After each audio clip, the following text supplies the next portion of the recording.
Hello everybody and welcome back to another episode of Minecraft Myth Busting. In today's episode we're going to be investigating the Charged Creeper. Now if you haven't seen this guy before, don't be alarmed, it's not a mod, this is a purely vanilla survival thing. These creepers right here are Charged Creepers. As you can see, they've got an interesting visual effect going on around them, and that gives them some different properties. Now the way that Charged Creepers are made is when a creeper gets struck by lightning. But there are many questions I want to ask about these mobs, and that's the one we're going to start off with. So our first investigation for today is to find out how these guys actually become Charged Creepers. So we already know how, but we're going to do a quick demonstration. I'm going to summon in a creeper, we're going to hit it with lightning and turn it into a Charged Creeper. You can see this guy also gets set on fire. Now this makes me ask two questions. First of all, how close does the creeper have to be to the lightning strike? And second, how many creepers can be converted with a single lightning strike? If we just quickly summon in a couple more creepers, one of them might wander away, or they all might all stay on the same spot. There we go, let's hit it with lightning, and you saw our 3 new creepers all got turned into Charged Creepers. Now this guy down here was actually off the platform and still got converted, and you saw that we did 3 in total. Now I'm going to suspect there is no limit to how many creepers you can convert at once. If they're in range of the lightning, they're probably all going to convert, but I think we should do a test to confirm that. And it's going to be a little bit of a ludicrous one, because we're going to summon a ridiculous amount of creepers into a little space right here and then hit them all with lightning. So what you're listening to right now is the sound of 512 creepers playing ping pong. Yep, that is a strange sight, I know.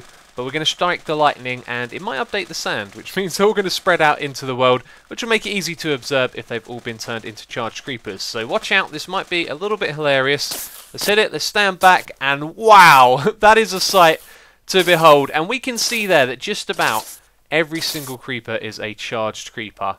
Yep, I'm not seeing any that aren't, and I think that's a pretty good test to confirm that if they're in the range of the lightning strike, doesn't matter how many creepers there are, they're going to be turned into Charged Creepers. When the lightning strikes, there is an area of effect around it which will turn the creepers into Charged Creepers. Now this area is a square shape, and from the very centre, that being where the lightning strikes to the edge of that square, it is 3.3 blocks across. And the way that I was able to determine this was by doing some simple testing using command blocks. So we set up this grid to roughly see where that area is, and if we are to strike in some lightning like that, that's in the very centre of that yellow block right there. You can see all the creepers in this area got turned into Charged Creepers. Now this was a pretty sloppy test, because we're just sort of summoning in creepers in random positions, but what I started to do was look at where the crosshairs were and summon a creeper just outside of this area like so, and then one on the inside of the area. So if we go and strike this, you'll see that the one on the inside got turned into a Charged Creeper, the one on the outside didn't. So using this a little bit more accurately with command blocks, I was able to determine where the actual edge of that area was. So if we use these two over here, we're going to summon in one that's on the outside and one that's on the inside of the area. So pay close attention. Notice that the shadow gets a little bit darker. That's because there is actually 2 mobs right here, and it barely looks like it because the difference is minuscule. But if we strike in some lightning, you can see one of them has been turned into a Charged Creeper, and if we keep striking the lightning, we're going to do more and more damage to this guy, and then you can see the other one is left behind. So if we have a look at the measurements right here, you can see this is up to the edge, and as soon as it's over by a fraction right here, it's no longer inside the range. So the range is very precise, and with that I managed to calculate that from the center where the lightning strikes, which is this coordinate, it is 3.3 blocks all the way over to the edge. So if we just summon in a couple more over in these areas, we can demonstrate that it's square. This guy is going to be just on the inside of the area. You can have a look at the coordinates right there, the 2 and the 8 being the key numbers, and you can see here where we've added an extra 1.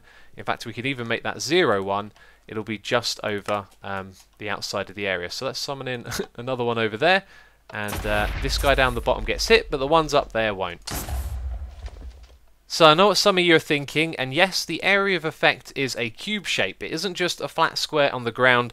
It goes up into the sky and down below where the lightning strikes as well. So once again, I've been doing some testing, the same as before, to figure this out with the command blocks. And what we've also done is stuck to the very corner of the area so we can determine that it is in fact a cube shape. So if we have a look over here, we have one at 78 and then one that's just very slightly below it. If we summon that creeper in first of all, you see he's up here in the sky above me, and then when we hit the lightning you can see nothing happens to him. So we put in another one, and that one is very slightly below, and this one gets turned to a charged creeper, which means the area of effect upwards is 9 blocks, and downwards it is actually 3.8. So that took me a little bit of time to get to that number. But if you have a look here, we've got 64.201 and 64.2. If we summon in this guy first of all, he's down there, and we can strike the lightning, and he doesn't get hit. And then we bring in the other one, which is a little bit higher, strike the lightning, and you can see it gets turned into a charged creeper. And I know what some of you are going to say, the blocks on the ground were probably interfering with the test. Well, here's the thing, they've all been removed now. We can summon the lightning to the same place, and look at this, neither of the creepers get hit by the lightning. That's because they were the ones that were outside of the area. If we summon the ones that were inside the area, then you'll see both of them get turned into charged creepers. Don't worry about our friend over here, he's just having a little ride, and I know some of you would have been thinking, well, if the land doesn't affect the area effect, then what's stopping any type of block from affecting that? And that's exactly what we're about to find out, because I've set up an obsidian box at the top and the bottom. So let's go and summon in one at the top and bottom as well. These guys are inside the effect area, and let's see what happens to a creeper when he's in a minecart. This might be useful if you're thinking of making a charged creeper farm. And there you go, it would have appeared to have actually destroyed the minecart. I don't see it here on the ground, there's nothing to pick up, and he also got turned into a charged creeper. And if we have a look here, this guy got turned into a charged creeper, and what about the one up the top? Yep, this guy as well. So you probably knew it, but if you didn't, the charged creeper has a bigger blast radius than the regular creeper. And I wanted to find out a little bit about this in the video, but unfortunately without access to the game code, I can't do anything terribly accurate or scientific. So what I thought I would do is create a visual representation for you of the blast sizes. Now according to the wiki, the blast size of a regular creeper is 3 and that of a charged creeper is 6. So we should see something that's double, but this test is going to be really simple. We've made a massive glass cube here, and the reason why is so we can go inside, we can drop a creeper off in the very middle, and we can detonate this guy, and then we'll be able to see the radius of the explosion. And now we're going to repeat this test on the charged creeper. And now for the same thing with the charged creeper. In he goes. Let's spark this guy off, and kaboom! You can see that is definitely a lot bigger. Wow, what an explosion. Now this is a much better way to see the results of our test. What I did was fill in the air inside the glass with green wool. Then I removed the glass, and now we can see it like this, which is a lot easier to look at. And this one over here is just over 5 times the amount of the one on the left hand side. So you can see the destructive power of a charged creeper is going to be a lot more. But one thing to note here is that we did use glass, which has a very low blast resistance. So if you're in your base, the explosion is probably going to be a little bit smaller than this, unless of course your base is made out of glass. So the charged creeper has another ability. When it explodes, if it kills another mob, it can actually drop the skull of that mob, provided that it's one of the 4 right here. Now everything that's generally known about this whole thing I do believe to be pretty accurate. We're going to do a bunch of tests which I'm expecting not to yield any results, but it's going to be interesting to do that and confirm it anyway. So let's do a quick demonstration. Let's summon in a charged creeper on one side and the wither skeleton on the other side. You can see when this guy kills him that we get the wither skeleton skull. Now let's summon in a skeleton and a zombie and one of these guys as well, and this time you'll see that we're only going to get one skull, even though it's going to kill both of the mobs.